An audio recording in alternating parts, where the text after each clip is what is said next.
حضرت عشاء کی نماز کے بعد بیان شروع کرتے تھے اور فجر کی اذان پر بیان بند ہوتا تھا اور مجمع لاکھوں کا ہوتا تھا. اس زمانے میں کوئی سسٹم نہیں تھا, چھوٹا موٹا مائک ہوا کرتا تھا. عشاء کے بعد بیان شروع ہوتا, فجر کی اذان پر مائک یہ بند ہوتا, بیان ختم ہوتا اور مجمع میں سے ایک آدمی بھی اٹھ کے جانے کو تیار نہیں ہوتا تھا. پورا مجمع گویا کہ کان بند کر جو حضرت کی بات کو سنتا. تو عطا اللہ شاہ بخاری رحمۃ اللہ علیہ جیل میں بند تھے, ختم نبوت کے بہت بڑے سپاہی تھے, قادیانیہ سے بہت مقابلہ کیا, اس کی بنیاد پر آپ کو بار بار جیل میں جانا پڑا. اور چونکہ حضرت عطا اللہ شاہ بخاری سید تھے, حضور کے خاندان سے تھے, اپنے آپ کو حضور کا نواسا سمجھتے تھے اور حضور کریم صلی اللہ علیہ وسلم کو محبت میں نانا جان کہتے. اس قدر محبت تھی حضور سے کہ حضور کسی بزرگ کے خواب میں آیا, کہا کہ عطا اللہ شاہ بخاری کو جاؤ میرا سلام کہہ دو, میرے نواسے کو میرا سلام کہہ دو اور کہو کہ میں تمہارے کام سے بہت خوش ہوں.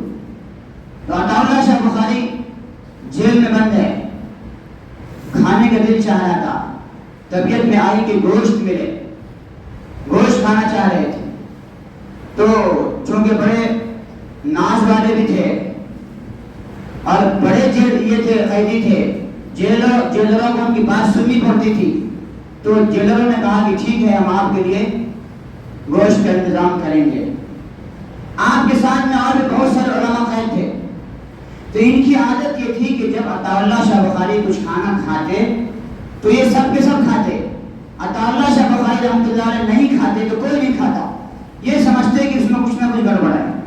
تو ایک مرتبہ امتحان ہو گیا, سمجھو, یہ کھانا لایا گیا, گوشت پک کر کے تیار, بہت خوشبودار کھانا رکھا گیا. عطا اللہ شاہ بخاری نے ہاتھ کھینچ لیا, کہ میں نہیں کھاؤں گا. کیوں نہیں کھاؤں گے؟ کہا نہیں, یہ کھانا مجھے صحیح نہیں لگتا. تو جیلر بہت پریشان ہوا کہ اتنی محنت سے خرید کر کے لائے, بنائے اور یہ کھانے کو تیار نہیں ہے. تو کہا کہ ٹھیک ہے, اس کے بارے میں ہم معلومات کرتے ہیں. معلومات کیا گیا, اس قصاب کے پاس پہنچے جس نے گوشت بیچا تھا, کہ تم یہ گوشت کہاں سے لے کر کے آئے تھے؟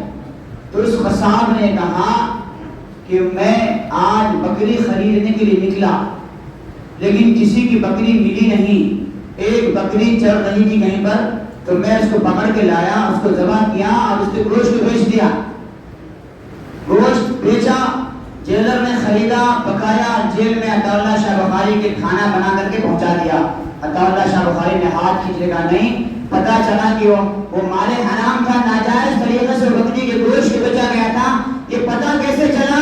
یہ پتا اس لیے چلا کہ عطا اللہ شاہ بخاری جیسے سنت کے پابند تھے, تقویٰ پرہیزگاری میں اعلیٰ نمبر دے تھے, تو اللہ نے اس تقوی کی بنیاد پر حرام لقمہ ان کے پیٹ میں جانے سے ان کو بچا دیا.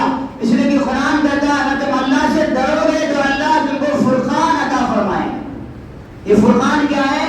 انسان کو حق اور باطل کے درمیان خود بخود فرق کروا دیتا ہے. اگر ہم سب بھی تقویٰ اور پرہیزگاری اختیار کریں گے, رمضان کی برکت سے انشاءاللہ اللہ بھی ہمیں حلال عطا فرمائیں گے اور حرام سے بچنے کی توفیق عطا کریں گے انشاءاللہ. اللہ مجھے بھی اور آپ کو سب کو تقوی اور پرہیزگاری کی زندگی سے کے ساتھ گزارنے کی توفیق نصیب فرمائے. آمین. وآخر دعوانا